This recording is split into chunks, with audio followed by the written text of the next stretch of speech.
Assalomu alaykum hurmatli tinglovchilar. Mavzu taqdimot yaratish texnologiyalari. MS PowerPoint dasturida taqdimot strukturasi hamda uning imkoniyatlaridan foydalanish.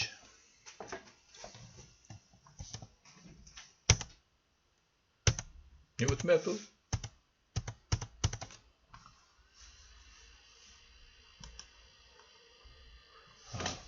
Foydalanish. PowerPoint taqdimot dasturi, slaydlar va taqdimotlar, diplom ishlari, dissertatsiya himoyalari, korxona, tashkilot, ta'lim muassasalari taqdimotlari, prezentatsiya dasturlari yordamida namoyish etiladi. Bundan tashqari, televizorlarda namoyish qilganda turli reklama roliklar, ko'rsatuvlarda ham PowerPoint animatsiya effektlaridan foydalanadi. PowerPoint taqdimot yaratishga mo'ljallangan dastur bo'lib, Microsoft Office paketi tarkibidagi dastur hisoblanadi. PowerPoint yaratilgan fayl PPT kengaytmali fayl hisoblanadi. Taqdimot prezentatsiya bu slaydlar ketma-ketligi.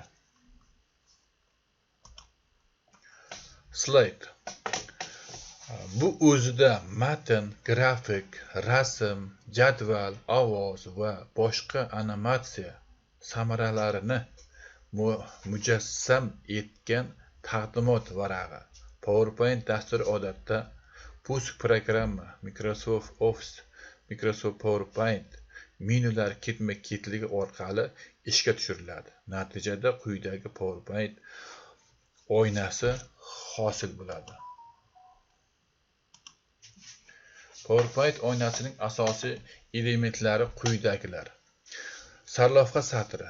Bu satrda sistemali menyular tugmasi, dastur va fayl nomi hamda oynani boshqarish tugmalari o'rin olgan. Menyu satri. Sarlavha satridan keyingi menyu qatori joylashib, unda dasturda foydalanish mumkin bo'lgan barcha buyruqlar keltirilgan. PowerPoint dasturi menyulari quyidagilar: fayl, правка, vid, выставка, format, servis, показ slaydov, okna va spravka. Asboblar paneli. Quyidagi qatorlarda uskunalar paneli joylashgan. Bu panellarda eng ko'p ishlatiladigan buyruqlar piktogrammalari shaklida joylashtirilgan. Ishchi soha bu ish obyekti hisoblanib, slaydni hosil qilinadi. Hujjatlar satri. Bu satrda bajarilayotgan satr ishlar to'g'risida ma'lumotlar berib borilishi bilan birga ba'zi tugmalar holati aks etadi. PowerPoint dasturida taqdimot yaratish. PowerPoint dasturida taqdimot yaratish jarayoni shartli ravishda ikki bosqichga bo'linadi. Birinchi, taqdimotni loyihalashtirish va ma'lumotlarni kiritish. Ikkinchi, taqdimot va slaydlar animatsiya samaralarini hosil qilish. Yangi taqdimot yaratishdan oldin yaratmoqchi bo'lgan taqdimot va slaydlarimizning tuzilishini ko'z oldimizga keltirishimiz lozim. Bu taqdimot yaratishda juda muhimdir. Loyihalashtirish va ma'lumotlarni kiritish bosqichida dastlab albatta bitta yangi bo'sh taqdimot hosil qilish lozim. PowerPoint dasturini ishga tushirishda odatda bitta bo'sh slayddan tashkil topgan yangi taqdimot hosil bo'ladi. Agar bunday bo'lmasa, fayl menyusining sajdat buyrug'i bosiladi. Natijada quyidagi yangi fayl yaratish paneli hosil bo'ladi. Bu panelda новая prezentatsiya buyrug'i tanlanadi. Shundan so'ng ekranda yangi bo'sh slayd hosil bo'ladi. O'ng tomonda esa slayd maketlari, demak maketlari paneli paydo bo'ladi. Bu panelda 20 dan ortiq turli xil maket, ko'rinishlar joylashgan. Maketlar har xil obyektlardan tashkil topishi mumkin. Masalan, bitta slayd matn, rasm, matn va grafik, matn va rasm, matn jadval, animatsiya obyekt va hokazolardan tashkil topishi mumkin. Umuman olganda, slaydda matn, rasm, grafiklardan tashqari turli xil obyekt, masalan, jadval, diagrammaning turli ko'rinishlari, surat animatsiyalari, obyektlar, audio, video ma'lumotlar va boshqa ma'lumotlarni joylashtirish mumkin. Har doim Vystavka menyusining Sozda slayd buyrug'i orqali taqdimotga yangi bo'sh slayd qo'shish mumkin. Slayd maketlari panelidan joriy slaydning umumiy paketini o'zgartirishimiz mumkin. Buning uchun kerakli slayd tanlanadi. Slayd maketlari panelidan kerakli ko'rinishdagi maket tanlanadi. Hosil qilingan bo'sh slayd ma'lumotlar bilan to'ldiriladi. Buning uchun namunaviy yozuv maydonchasi ustida sichqonchani chap tugmasi bir marta bosiladi. Natijada namunaviy yozuv qo'yilib, uning o'ngida ma'lumot yozish uchun kursor paydo bo'ladi. Boshqa ma'lumotlar ham kiritib bo'lingandan so'ng slaydga biror rangdagi fon berish ham mumkin. Buning uchun format menyusining fon buyrug'i bosiladi. Shuni ta'kidlash kerakki, barcha slaydlarga birdaniga ham fon berish ham mumkin. Buning uchun fon buyrug'i orqali ochilgan oynaning rang tanlangach, premenit buyrug'ini emas, premenit kaymis buyrug'ini bosish lozim.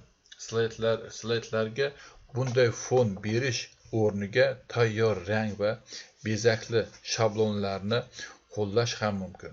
Buning uchun format menyusining оформление slaydov buyrug'i bosiladi. Natijada ekranning o'ng tomonidan shablon оформление paneli ochiladi. Bu yerda fon uchun turli tayyor bezakdagi shablonlar mavjud. Ularning ixtiyoriy tanlangandan shablon avtomatik ravishda slaydlarga qo'llaniladi. Animatsiyalar hosil qilish uchun taqdimot loyihalashtirib bo'lingandan so'ng taqdimot yaratishning ikkinchi bosqichi va ya'ni animatsiya samaralarini hosil qilish bosqichiga o'tiladi. Animatsiya samaralari Показ slaydov menyusining buyruqlari orqali hosil qilinadi. Показ slaydov menyusi buyruqlari va ularning vazifalari quyidagilar. Effektni animatsiya buyrug'i orqali slaydlarga tayyor formatdagi animatsiya samaralarini qo'llash mumkin. Buning uchun effekt animatsiya buyrug'i orqali ochilgan o'ng tomondagi effekt animatsiya panelidagi tayyor animatsiya samaralari namunalaridan birini tanlash kifoya. Animatsiya slaydda qanday qo'llanilishini ko'rish uchun effekt animatsiya oynasining prosmotr buyrug'ini bosib ko'rish lozim. Shuni eslatib o'tish kerakki, slaydda animatsiya samaralarini qo'llayotganda albatta kerakli slayd belgilangan bo'lishi lozim. Fayl menyusi. Sozda yangi taqdimot yaratish, открыть saqlangan fayllarni ochish, сохранить taqdimotni saqlash, pechat slaydni chop etish. Pravka menyusida отменить demak oxirgi bajarilgan buyruqni bekor qilish, повторить bekor qilingan buyruqni tiklash, kopirovать belgilangan ma'lumotni nusxa olish, вырезать tanlangan belgini kesib olish buferga, выставить tanlangan ma'lumotni nusxa olish, kursor turgan joyga qo'yish. Vid menyusida demak обычный demak odatiy rejimga o'tish. Demak ikkinchi slaydov demak slaydlarni saralash rejimlari o'tish, показать slaydov yoki F5 tugmachasini bosgan holatda slaydlarni namoyish etish rejimiga o'tish, panel instrumentov ekranga uskunalarni panelni qo'yish yoki olib tashlash mumkin. Demak, stavka menyusi soздать slaydov, yangi slaydni yaratish, nomer slaydov, slaydlarni nomerlash, slaydni o'z fayl taqdimotiga boshqa taqdimot slaydlarni qo'shish, format menyusida shrift parametrlarini o'zgartirish, slaydlarga tayyor bezaklarni, shablonlarni qo'llash, razmetka slaydov, slayd maketlarni o'rnatish, demak fon slaydlarga fon qo'yish, показ slaydov menyusida demak показ F5 tugmasini namoyish etish va hokazo. E'tiboringiz uchun rahmat. Endi qaysini stop qilishim kerak?